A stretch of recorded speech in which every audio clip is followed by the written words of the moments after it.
Pearl Harbor. Allied troops were under retreat on all fronts, from the Malay Peninsula, Singapore, Hong Kong, and across the Pacific and Indian Oceans. The Allies faced defeat after defeat at the hands of the Imperial Japanese forces. Allied cities began to fall to the Japanese juggernaut. Japanese forces were advancing steadily from northern and southern Luzon, quick on the heels of USAPEC forces, beating a hasty fighting retreat that as part of War Plan Orange 3 would see them defending the Balaan Peninsula, holding out, it was hoped, till help arrived. As the last Philippine forces streamed into the peninsula, bridges were blown, and a defense line prepared on a line stretching from Apuan in the west coast to Ahubay on the east coast. Straddling this line, virtually unoccupied, were the jungle slopes of Mount Mali.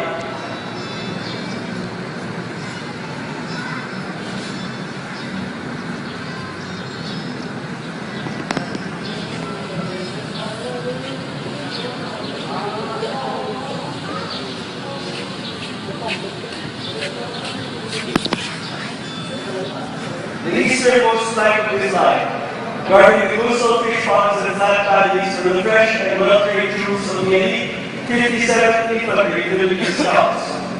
As part of the U.S. Army's Philippine Division, the Scouts were well-trained, loyal, and excellent marksmen.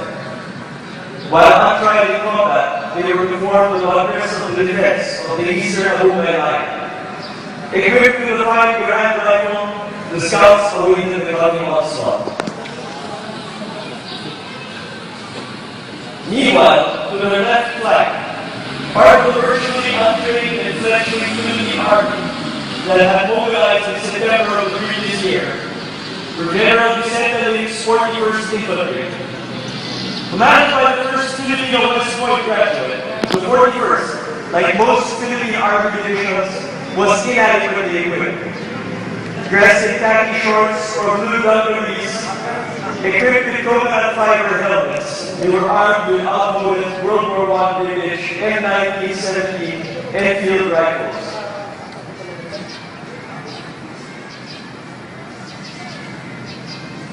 The men made up for the inadequate equipment with the fervor of troops defending their native soil against an enemy that they were taught was inferior in every way to themselves. The honor of staging the first foray against the USAPEC defenses fell to Colonel Takeo Imai of the 141st Infantry. The 141st had recently felt that they had victoriously chased the enemy away, entering the Balaan Peninsula at Hermosa. In reality, their quarry was no longer there, having already withdrawn to the Ahubay line.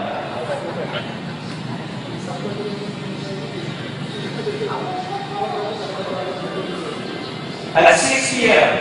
on January 11, the stage was set as Imai's 141st entered a cane field directly opposite the positions of the 57th Infantry.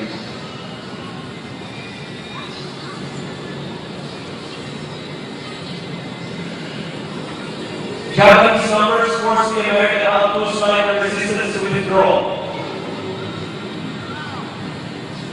Infiltrating through the cane field to get as close to the Philippine scout positions as possible, the Japanese were sent to attack.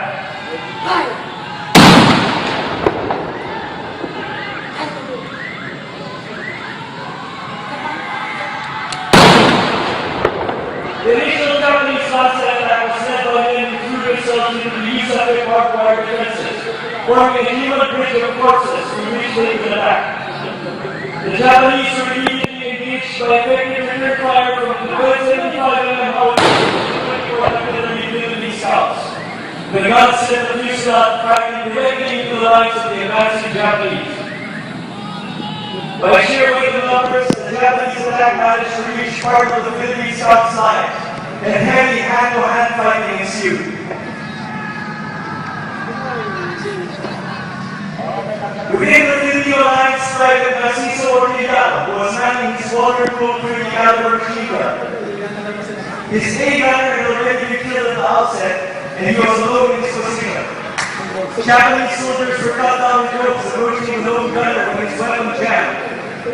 Grabbing his 45 caliber pistol, Ortega down with further 5 Japanese until the attackers closed him at bayonet range. As a Japanese soldier lunged at him, Ortega grabbed the man's bayonet, cutting off one of his own fingers.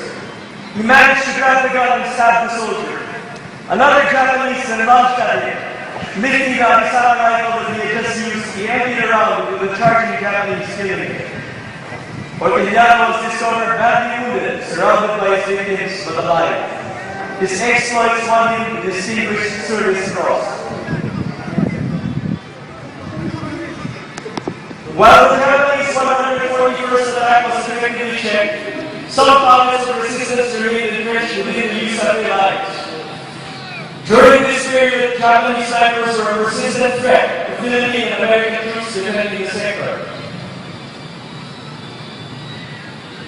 Arthur Ranger of Naval Company, 57 Philippine scouts volunteered to move into the lines and eliminate snipers during a mounted battle. He led 6 Philippine scout volunteers to penetrate the India and Kilo Company sectors to seek out and destroy the threat.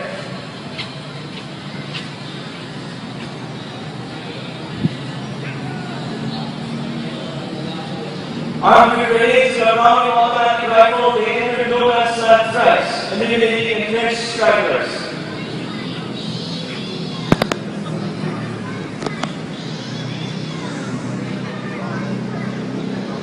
On his third foray, Ninja was mortally wounded.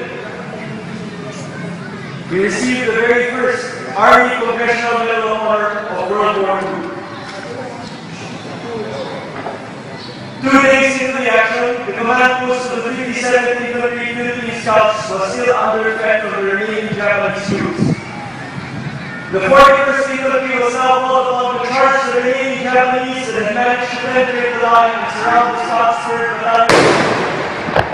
Dressed in blue lumberjanes, they raced down the slopes of the Abuka and Philippine Philippine lines and engaged the Japanese in fierce close-quarter battle.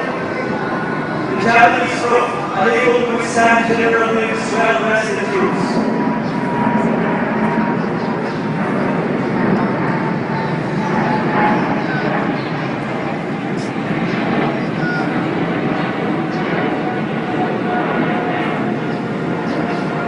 The initial Japanese assault on the USAF defense lines met a total failure.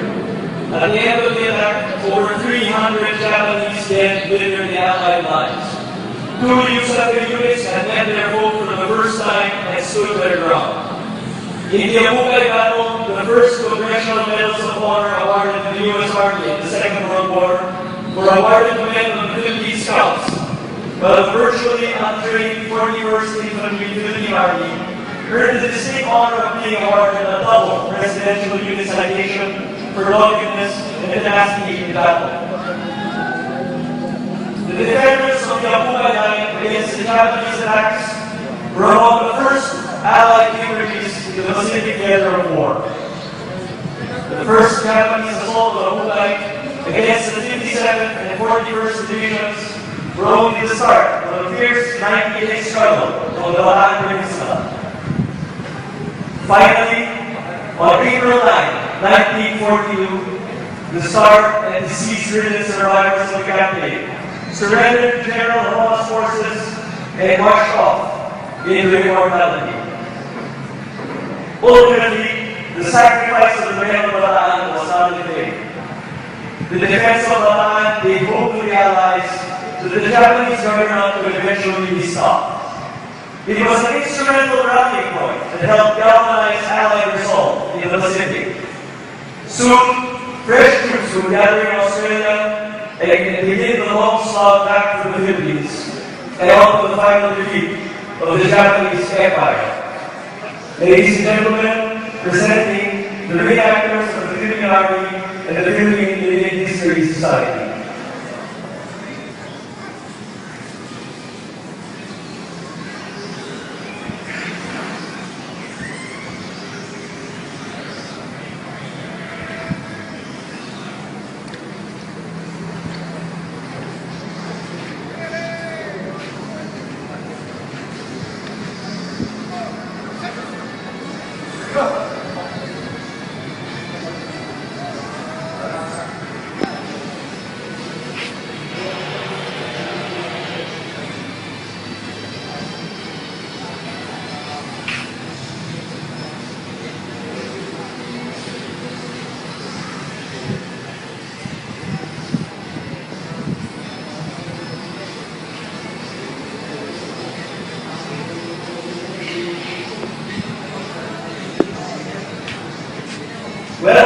everyone. Well done.